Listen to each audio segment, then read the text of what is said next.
Hi, everyone. Welcome. I'm Diane Sharp. I'm the Director of Admissions for the Wharton MBA program for executives in Philadelphia. Tonight, you're joining us for the What It's Like to Be a Woman at the Wharton School webinar.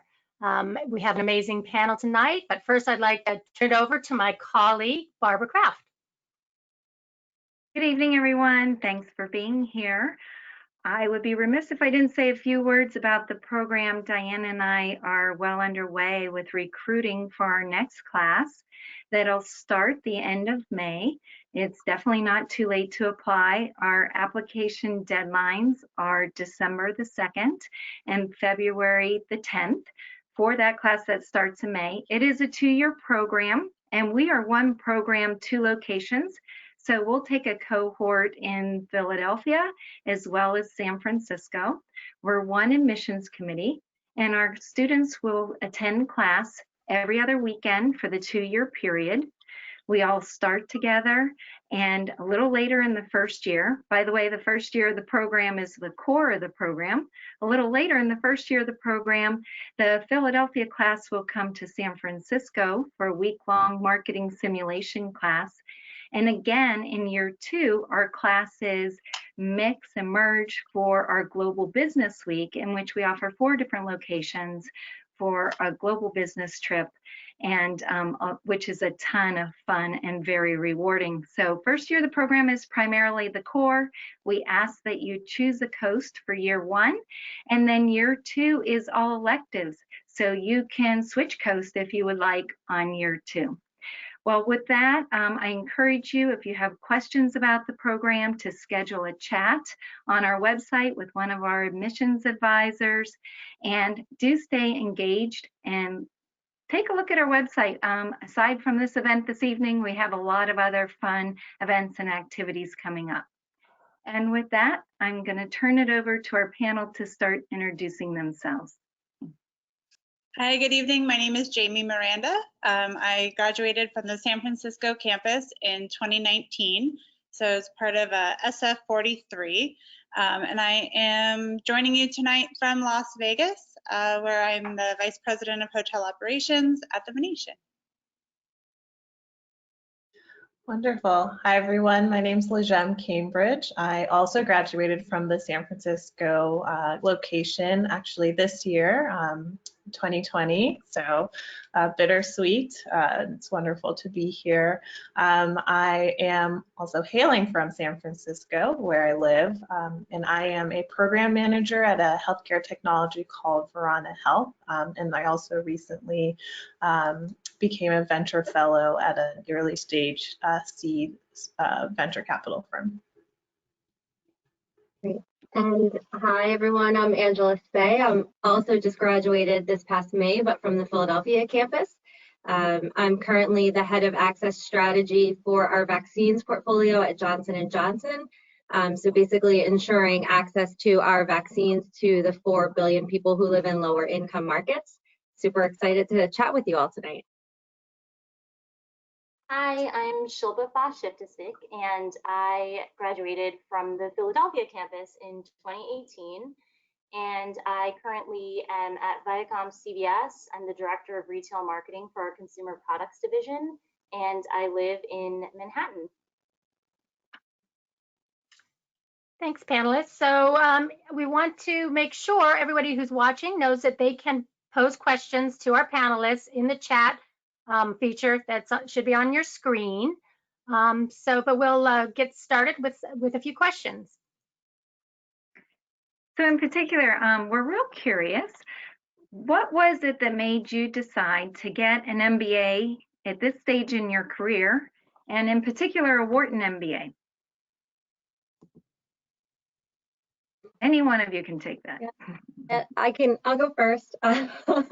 So I actually have an undergraduate degree in accounting, and now I'm the head of access strategy for our vaccines portfolio at a multinational pharmaceutical company. So that's why I came back to get my MBA. I really wanted to have more impact, and I wanted to do that, through getting the credentials that I needed to get a seat at the table, and Wharton did that for me. So. Yeah, I'll add that I wanted to get my MBA because I had previously worked in academic medical institutions, and my understanding of the world was really through a lens of research and academia. And I really knew that I was missing a lot on the other side of the table, sort of the business and financial underpinnings in the industry that I was working in. So really wanted to understand the big picture and also open up opportunities for me as I try to move out of this very narrow field. Go ahead. I was gonna say that, you know, before, the reason I wanted to get my MBA was because I was working for a technology company, and it was a startup. I was doing wearing a lot of different hats, and I really enjoyed it, but I was looking to pivot into the media space and knew that because I didn't have that kind of experience, I needed something to really differentiate me from the rest of the candidates out there. And so I decided to get my MBA, and I also wanted to learn more about different parts of the business that I didn't have experience with. You know, I graduated with a degree in international development studies, so I didn't have a lot of those financial classes under my belt or experience, so I wanted to gain that knowledge as well. So for me, I always wanted to get an MBA from the time I graduated from undergrad. My undergrad is in hospitality and tourism management. So I knew that I wanted the business degree to pair with that. And why Wharton? Well, because it's the best. I always wanted, I grew up on the East Coast. I always knew what Wharton was. That was always the goal. That was always the plan. Being on the West Coast for 12 plus years at that point, kind of said, okay, no, got to figure out plan B, and found Wharton in San Francisco and applied, and it was really never a question. You know, once I knew that Wharton was still an option on the West Coast, that's what it was, because I wanted that experience. I wanted the MBA to round out my education and use in my career. Actually, I want to answer that question too, Jamie. Thank you for reminding me that. Why did I pick Wharton? I have to say I was blown away when I came to a visit and I sat in on a class. I was so impressed by how engaged all the students were, and it felt just like everyone really wanted to be there. The professor was fantastic, and I just felt like I could see myself being in that class and getting so much out of it. So I did look at other schools, but once I came to visit Wharton, I had made my decision right then and there that was where I wanted to go. Yeah, I kind of have to piggyback off that. I had the same experience, went to campus in San Francisco, and it was amazing to me how engaged every single person was, and how the professors really, the classroom is such a conversation because everybody's coming from a different industry and has different experiences. Professors are really engaged in asking the students questions and hearing kind of their feedback and their experiences. And I'd never been in an environment before. You know, everybody's sacrificing so much or doing so much to be there that it's a really special environment because everybody's just so focused on being there and wants to be there. And I'm going to piggyback off that. Barb and I do have a challenge this year for the folks who are considering applying and starting in 2021. There are no classes to visit right now, but if you do interview, we will have some recordings for you so you can observe the engagement between the professors and among the students. So you'll get a taste of what a Wharton classroom is like. But we're moving forward optimistically, like there will be a lot of on-campus action come 2021. So once you decided you wanted to earn an MBA, how did you get your stakeholders on board, whether it be at work or at home, if that applies? So what are some of those ideas that you can share? Yeah, I think something that for work, I think just explaining the value of an MBA to my employers, sort of what I would be learning and what I would be bringing back to the workplace, because you know you are taking time away from work. Sort of what is the value to your employer, and also just sharing that this is something that I really want to do. So to have a happy employee, it would be good if they actually agreed. and stakeholders at home, again, it's really about the passion. Why do I really want this? And having a supportive system at home to say, to be supportive, I would like you to sort of support me in this goal to get my MBA for 2 years. So I think it's really about communicating the value and also just showing the desire and the passion to get an education, to improve yourself, particularly one at Wharton. I would say that I think I had it a little easier with my stakeholders because my husband did the program a couple years before I started. So he had been pushing me to apply basically since the day he graduated. He's like, so when are you doing this? But I think it was more of me taking myself as a stakeholder and saying, like, can I actually commit to doing this? And once I did that, working with my manager to show her that I had really thought through what this meant. And I remember when I brought her kind of my plan and she's like, okay, well, what other schools are you going to apply to? And I said, this is the only one that I intend to apply to. And she's like, well, setting your sights pretty high.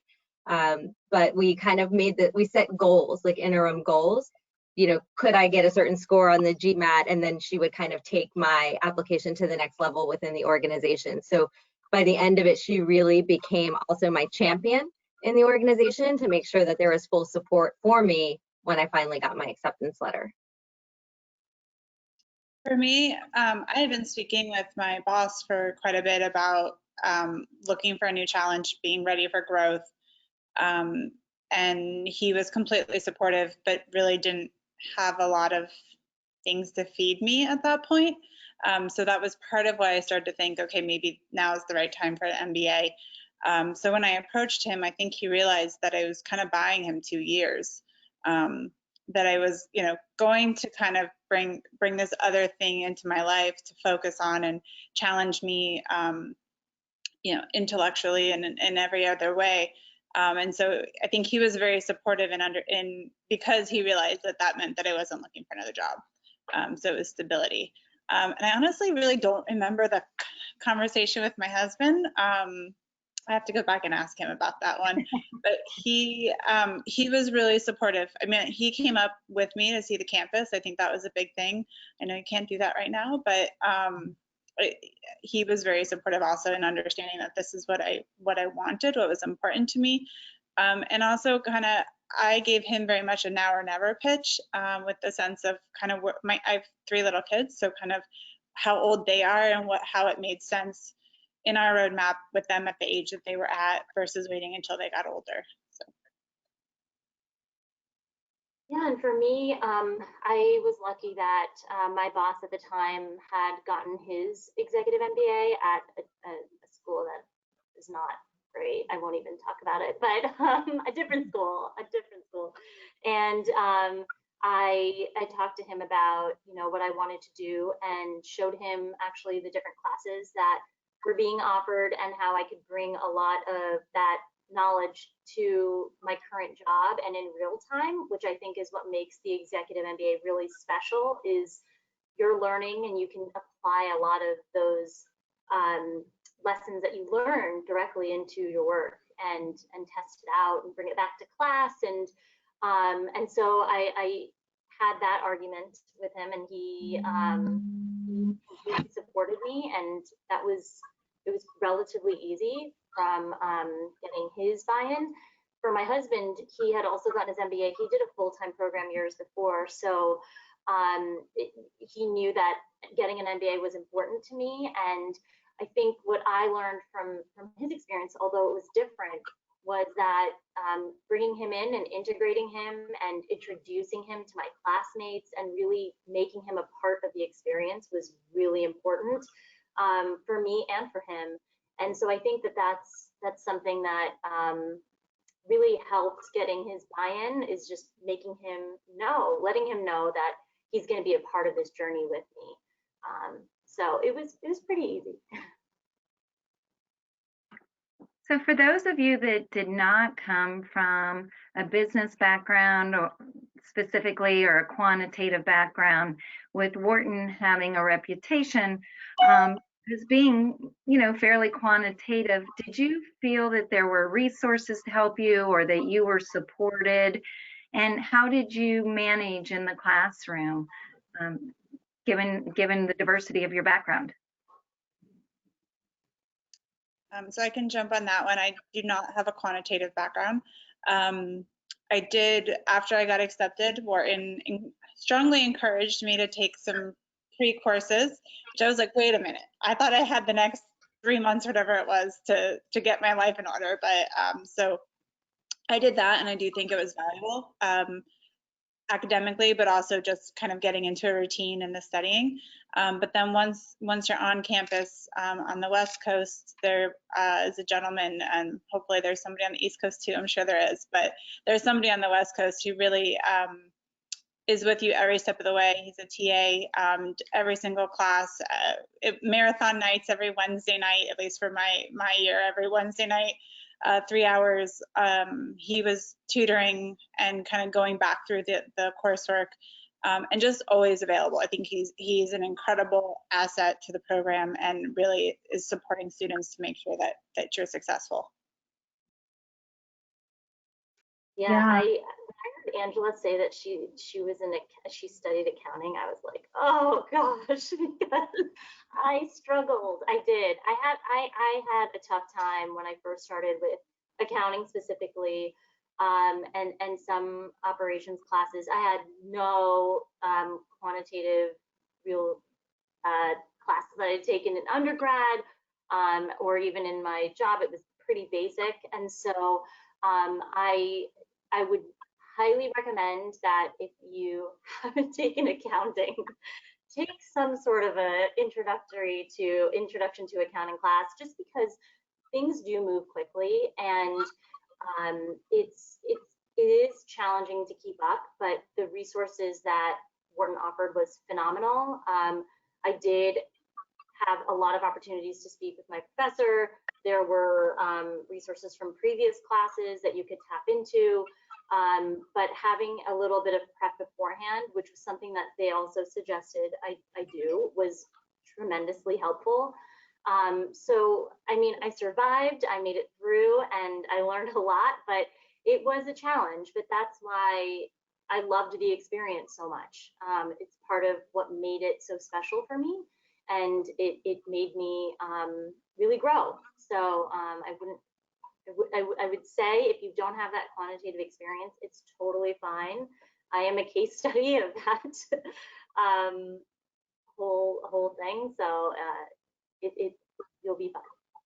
Yeah, the other thing I would add as a resource is your classmates, actually. So my learning group, I had 2 people, one who worked in the financial services and another person who was just really, very quantitative. And I really relied on them, in the first year. You're working with your learning group on group projects. So you're working with them and talking to them pretty frequently. So having, even a student who's gone through the class with you explain it to you in a language that makes sense was really helpful. And even classmates outside of my learning group would, we're all studying in our study rooms, or, you send them a Slack because you had talked to them earlier and you have a question. So yeah, students are also a wonderful resource and are also very accessible. And I'd like to add that you definitely do not need to have, a business or a quantitative background to be successful in the program. We have many, many students who are history majors or English majors, and we have doctors, we have lawyers. And as far as we're concerned, the more diverse the program, the better. And you're going to lean on one another at different times. And so while you may not be highly quantitative, there are going to be case studies where your highly quantitative classmate is going to be relying on you for your expertise.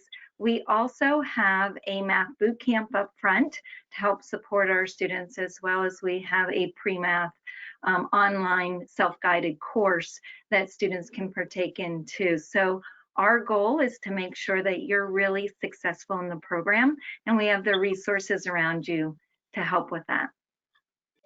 Yeah, and I want to say even with an accounting background, accounting and finance, like nothing is going to prepare you for like Smetter's econ exam. Like so even those of us who felt like we had the pretty solid background, we're all in it together. And I think that's part of what makes the program so special is it is hard and it's designed to be hard. And I think that forged the relationships that we had with our learning teams and our classmates, and I don't think any of us would change a moment of it, and we all survived. So to address the topic at hand, if you wouldn't mind sharing some of your experiences as a woman throughout your 2-year journey at Wharton. Anything come to mind that left an impression? I want to say I was so blown away by every woman in the program. You just look around that classroom and you see women who are balancing so much, and it's not even, I don't think balance is the word. They are leaning in every area of their life, whether it be children, relationships, work, school, hobbies, fitness. It's just such an impressive group of women that you're surrounded by that you felt like you had to raise the bar for yourself. And I found that so valuable as a woman in Wharton, was looking around at my classmates. Absolutely. One of my closest friends now is actually one of my classmates. And she is a medical doctor. She had a baby the second week of school. And she is amazing. We talk all the time, and she has been one of many women that I was extremely impressed with in my class. But you know, I do continue to lean on the women that I've met in my class for advice on work, for personal. I mean, it's truly been, it was the most incredible network of women, and I know I'll have that network, and it'll continue to grow, which is incredible forever. So it's great. Yeah, you know, as I think about that question, a couple of things come to mind. One is something, Shilpa, that you mentioned around having just an incredible network of women to go to for career advice. You know, I think you know, being a woman, there was a really strong sense of community and camaraderie. And you know, women along multiple stages in their career, and just being able to be part of that conversation, be able to share my experience, but then hearing the experience from my friends and classmates was really wonderful, and really being able to see some really strong women who've done a lot in their career was really inspiring.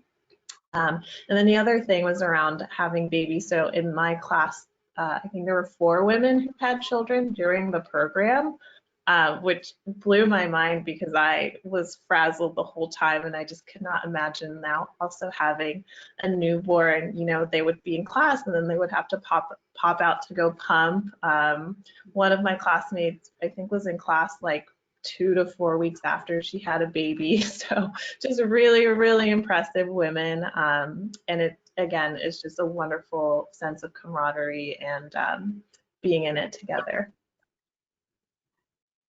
Yeah, agreed with all the above. We had a baby too. I couldn't imagine.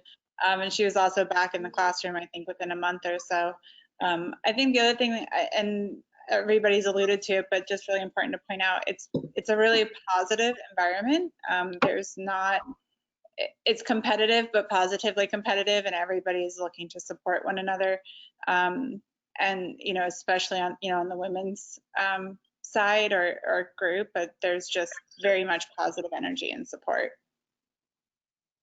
We have a question that dovetails into this, and it's, you know, how did you all manage that work-life school balance? I know a few of you have had young children while in the program, and could you just kind of walk the audience through that juggle? Yeah, I mean, I guess I have 2 young sons. They were even younger when I was in the program. I guess they were 5 and 7. And honestly, you have to learn to accept help I think sometimes as women, we are too proud to do that, but I definitely have changed. And honestly, I haven't gone back to my old ways. If my husband wants to do the dishes or put the kids down or anything, I take that help. So I think that was one big mindset shift for me. And then also just kind of planning. I started being like a calendar maker. I hadn't done that before the program. So, just kind of, I have to say we did more than survive. It sounds like a lot to balance class and work, and I was traveling extensively plus the kids, but it was really a moment to like see how much you can expand your capacity. And now you kind of feel like you'll never go back to that smaller capacity. You are just able to take on more as an individual. Yeah, I would agree with all of that. So I think I mentioned I have 3 little kids. I think they were about 3, 5, and 8 when I started the program. And I agree with everything Angela said. And the other thing I would say is that doesn't mean that you're going to miss everything for the next 2 years. My kids are very active, as many people's kids are. And did I miss baseball games? Yes, I did. I missed a lot of baseball games, but I also made a lot of baseball games. So I think it was just a constant, it was planning and calendaring. I've always been a big calendarer, but it was also, what's the most important thing right now? And that isn't always, a work email or an extra hour of studying. Sometimes it is, but sometimes it was going to a recital or a baseball game or a birthday party or, whatever it is. So I think it was just really important to also really think about what's important right now. What do I need to do? Where do I make the biggest impact, and where do I add the most value in the different things, I guess, that are an option for me to spend my time with.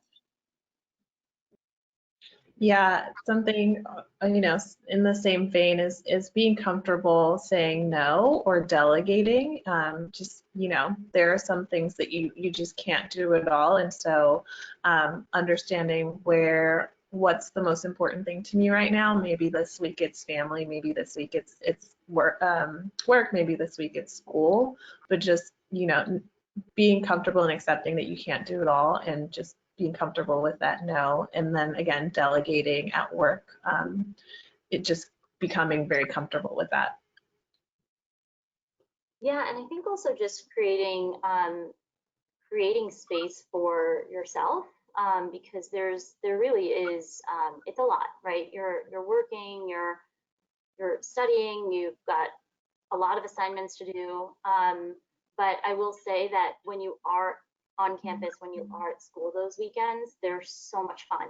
And that really does give you a space to breathe and enjoy and really feel like you're just truly getting all sorts of different experiences in your life. You have work, you have school, and then you have these amazing people that you're kind of going back in time to your college days in a sense, and having really, really enjoyable moments. So I think, what everybody said, absolutely, but also finding that time to enjoy. I love that, Shilpa, because how many times, like as working moms, do you have an opportunity to make new friends? Like, it doesn't happen, right? They're your friends. Your friends are like your kids' friends' parents, So it's really special to have that opportunity to build a group of friends that's really yours, and to have that space on campus, even if it's just a couple days a week, to focus on your own growth. I think it's liberating for women who, we serve so many people so much of the day. Yeah. I also think it's important to point out, it was kind of mentioned earlier, but even though maybe you have less time with your loved ones or with your family, I think you value it more, because you're more conscious about the time that you spend with your kids or your spouse, your friends, or your family at home, and you are very conscious of how you spend that time with them. So, I think Angela said it, but, in some ways we have better time together because we have quality time together when we were together. You really appreciate it more. Yeah, and I love what Angela said about learning about what capacity you have, because now I feel like I can do anything, you know. I feel like now I'm like starting to add things on my plate and I'm like, this is easy. Like bring it on. It's just you accomplish so much and you look back and you're just really impressed with yourself. And you can just, you just can take on anything after you've done the program. And you're a great role model for those children to show them that you never stop learning. Absolutely. So it looks like there might be a couple folks who are watching tonight who are considering perhaps a full-time program versus the executive MBA. I don't know if any of you were in that kind of situation, but even if you weren't, if you could share what you think the value of an Emba versus a full-time MBA might be. I did consider a full-time program, but just because my husband had such a great experience and felt like, you know, take a couple years and really immerse yourself in this journey. And I decided that I wanted to do the executive MBA because I didn't want to slow things down with my career. I wanted to continue to get that experience, which is so valuable today in the job market, but also gain knowledge and build my skill set through the program. And as I had mentioned earlier, I was looking to pivot into a different industry, but it takes time, right, to find a new job. And I actually was able to do that through networking through the Wharton network. So that's how I got to my current career now. But it was really, to me, all about maintaining that experience, growing that experience while also building my skill set. And also I was in a position in my life where I wanted to continue to be able to provide for you know, for my family, for me and my husband, and taking a step out of getting a paycheck was just not something that I was comfortable doing at this point in my life. So those were the two main reasons for me. I think you probably have a biased group here because we all did the EMBA, but I have a colleague who actually started the full-time right after I had started in May, and he started in like the August, September. And I think we had a very different experience.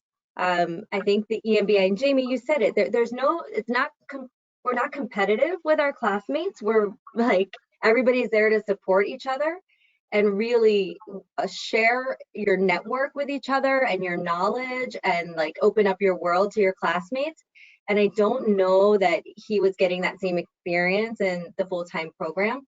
And I would also say from a career perspective, stepping out and stepping back in, I don't know that that would have led to the acceleration that I was able to get where I stayed in, and every class I took, I was able to take those learnings and apply them at work like the same week and really demonstrate your value and your growth that people can see, you know, around you, your colleagues see that. And I think that was a huge benefit for me. I just kind of blew through so many steps at work because people were real time seeing the growth in me.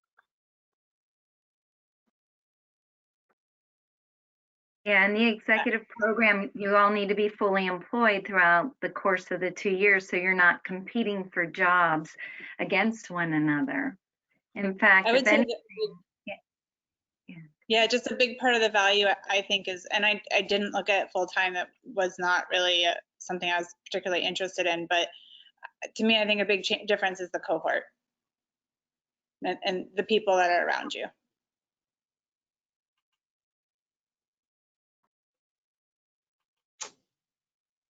See, got some more questions here. So there's always the question of when you graduate from the executive program, is the degree valued the same on the market? So of course, Barb and I, we always make sure that people are aware that we have the same admissions requirements, same graduation requirements, but when you're in the program and you graduate, you feel it. How have you experienced that since graduating? I don't think that there's any difference. Honestly, anybody who's been through the program will probably tell you that if you've been through the EMBA, it's much more valuable that you know that person has the grit to pretty much take on anything that you throw at them. So I, having been through the program and now having this network of other EMBAs that I stay really in close touch with, I think we all look at the EMBA as an incredible value. But in the general interview setting, no one's ever asked, is this an MBA or an EMBA? I just don't think that it's something that folks think about. I don't know if you guys have had different experience. No, and I was going to say, Angela, that you totally hit the nail on the head, because I've met full-time Wharton MBA grads, and I'm like, oh, I went to Wharton as well, and they're like, oh, great, and then I would tell them, like, oh, I did the executive program, and they're like, oh, whoa. They're like, wow, okay, you've really accomplished something, because that program, they make it a point to say that the people who have gone to that program really did go out there because they wanted to get that MBA, and they are dedicated to what they do from a career standpoint, and so they were always very impressed by EMBAs. So Angela, I totally hear you on that point. And I've never been asked if it was an EMBA. I just now kind of like to volunteer it because I feel like it's so impressive for people. But Yeah, I haven't had an experience where that's really ever been a problem. And I actually switched roles while I was at Wharton. And I think it was actually, it was to my credit that I was doing an EMBA, not for the fact that obviously I would have to work full time, but I think, that goes back to what value is the MBA offering to your employer. And I think an EMBA, the fact, going back to what we said before, that what you're learning in the classroom will translate to what you're doing at work was really a pro. But yeah, I really haven't seen a difference in how my executive MBA has been received versus a full-time. And I have friends who've done the full-time program, and I actually think that the executive MBA program is actually better. One, because I have more work experience and was not losing 2 years of salary. And two, the network and the types of students that the executive MBA program attracts, just people who are later in their career, who have had just way more experience, that is just invaluable. And I think that you might not necessarily get that in the full-time program. And as Diane mentioned, we're particularly proud of the fact at the Wharton School that our executive program is the same as the full-time program in terms of the number of classroom hours, credit hours, same faculty, whether you're in Philadelphia or San Francisco. And by the way, it's the same degree on your wall at the end of the day. And these folks can testify to the fact that no way is it MBA light. If anything, you're even more of a juggle because you are maintaining that full-time job and juggling, in many cases, personal life and families or whatnot as well. Yeah.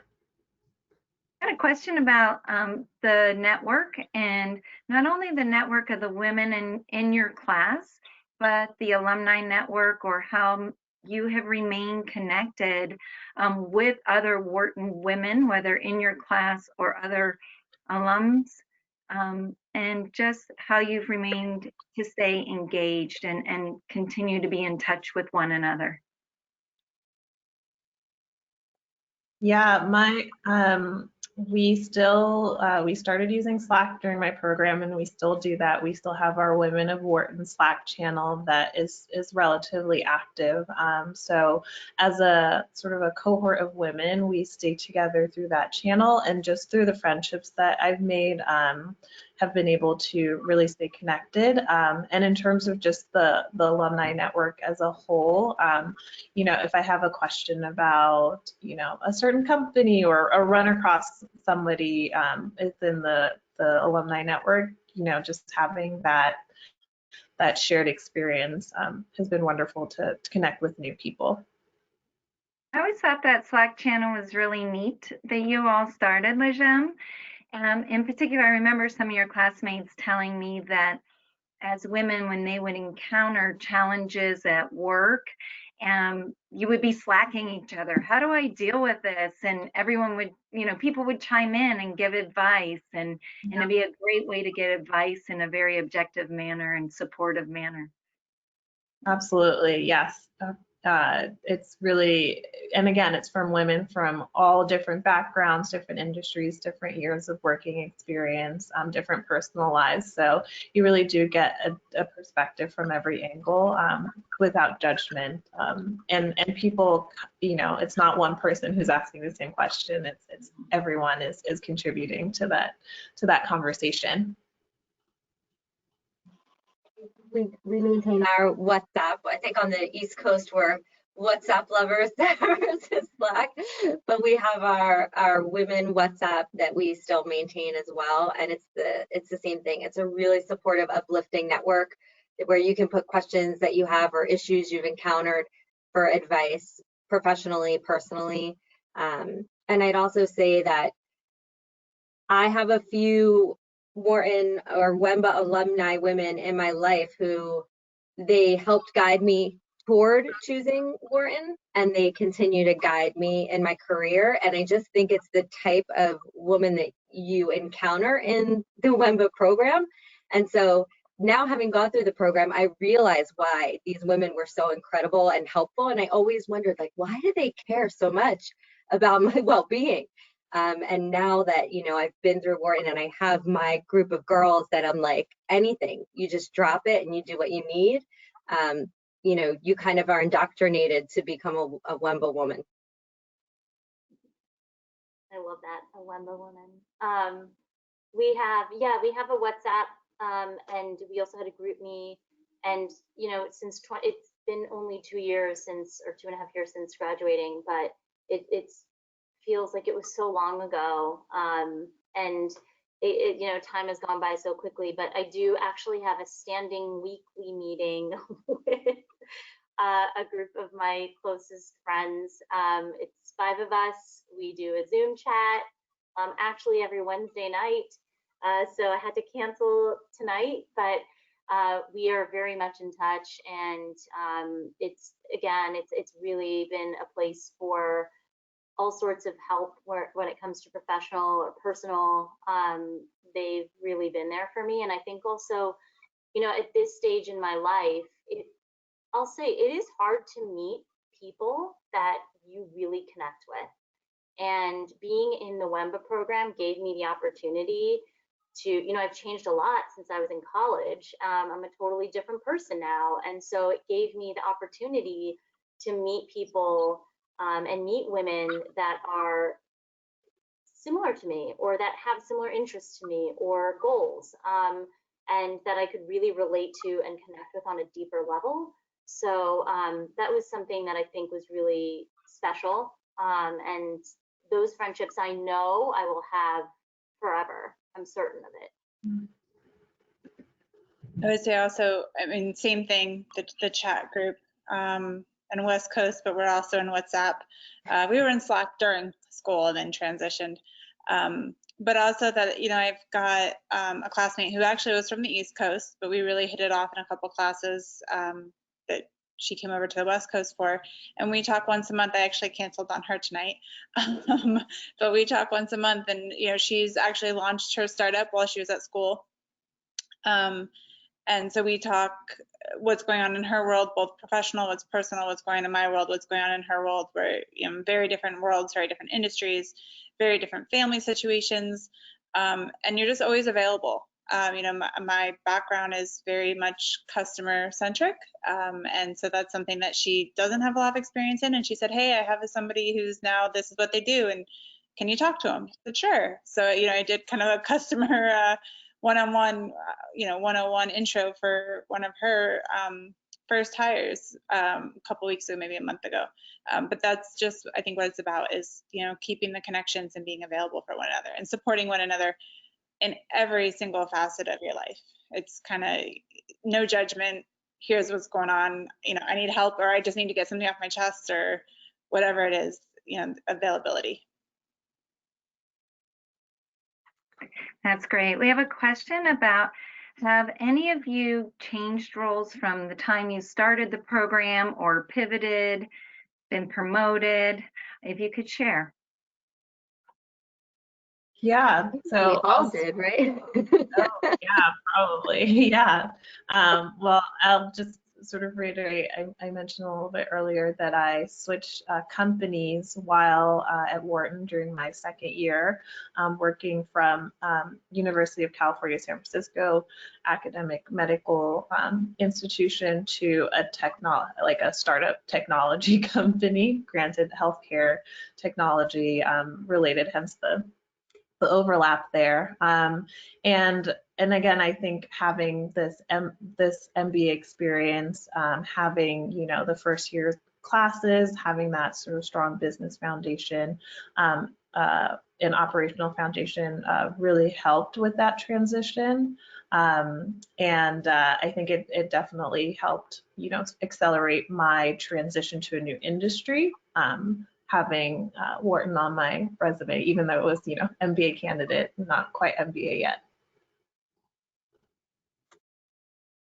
Yeah, same situation for me. I actually moved into a totally new industry halfway through school. So I was working for a startup tech firm and then wanted to move into media. And so I actually used the Wharton network. One of my close friends was at Viacom. At the time it was Viacom. And she made an introduction to a hiring manager for a job that I was interested in. And I started at Viacom actually 3 weeks later. It was probably one of the fastest hiring situations I think Viacom had seen. And a big part of it was them knowing that I was in the MBA program, having that connection that, you know, spoke, I think, highly of me, which was helpful.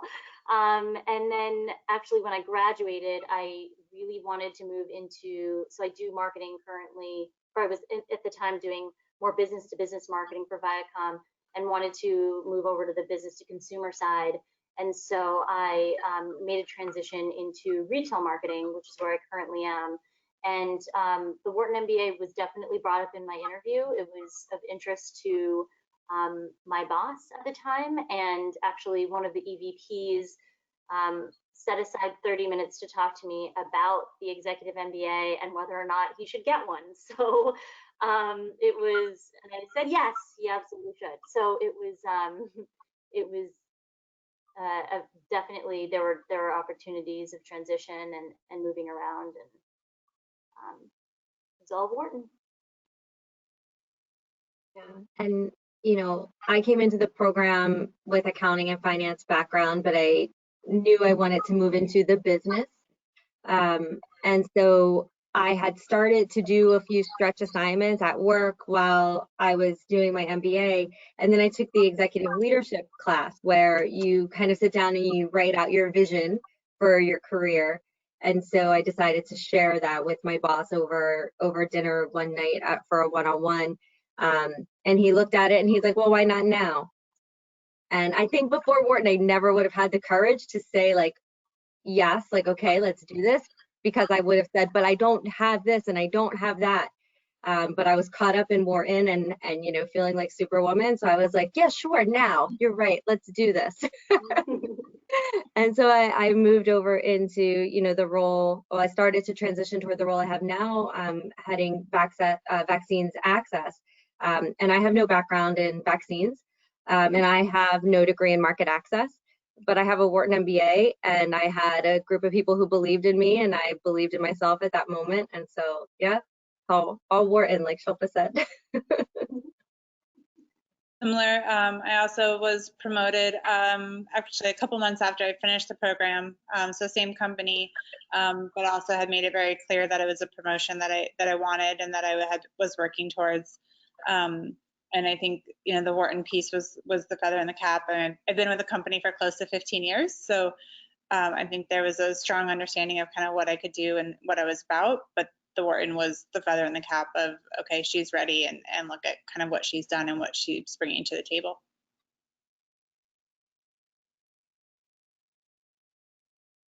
Thank you all, amazing ladies. Any final parting words for the audience?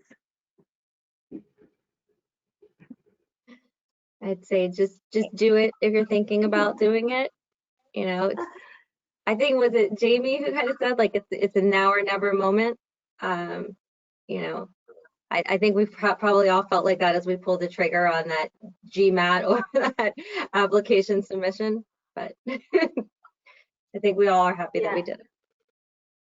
Yeah, it truly changed my life in the best way possible. Just, you know, not only from a professional standpoint, but I truly grew so much as a person. And, you know, as Lejem and Angela and Jamie had mentioned, like, you really do start to see what your abilities are in this program, and you surprised yourself. And I think when you do that, the possibilities become endless, and you start to see opportunities that you maybe wouldn't have seen before. And I think that it really did change my life, and it changed who I am as a person. And if you really are thinking about it, just really what Angela said, just do it, because you won't regret it. You'll only come out of it with more. Yeah, I completely agree. It has been, yeah, maybe the most life-changing thing, you know, the single life-changing moment that I sort of made for myself. And I didn't expect that. I expected to go in and understand, like, how to do discounted cash flow and how to accounting and, you know, all of these like business terms, which is how I saw it before. And I left with so much more. I was not expecting the personal growth that I ended up sort of taking away, just the level of confidence in myself and my ability to do sort of anything that I set my mind to. The professional confidence that it gave me, and then the just the friendships that I have built and am still, you know, nurturing and are, like you guys said, are very frequent part of my life, frequent touch bases, weekly, bi-weekly, things like that. So it was just a really incredible experience, and I got so much more out of it than I thought I ever would. I mean, I agree with everything everybody else said, and just do it. I think is the right thing to say. Take the plunge, believe in yourself. One step, one foot in front of the other. You know, you figure it out. You get it done, and you have an amazing group of people around you, from your cohorts, from your professors, from the admin staff and the admission staff. You have an amazing group of people around you who are going to help you every step of the way to figure it out and be successful. Believe in yourself and do it. I'd like to thank you on behalf of Barbara and me. Thanks to our amazing panelists tonight for taking time out of their busy schedules, for canceling on their regular meetups with some of their WEMBA classmates and spending more time online with us tonight. And for the women who joined us tonight, if you have any questions, Barb and I are here to answer them, to support you throughout the admissions process as well. It's a big undertaking, and we know you can do it. And we hope to hear from you real soon. Thank you, everyone. Good night. Thank you all. Good night. Thank you.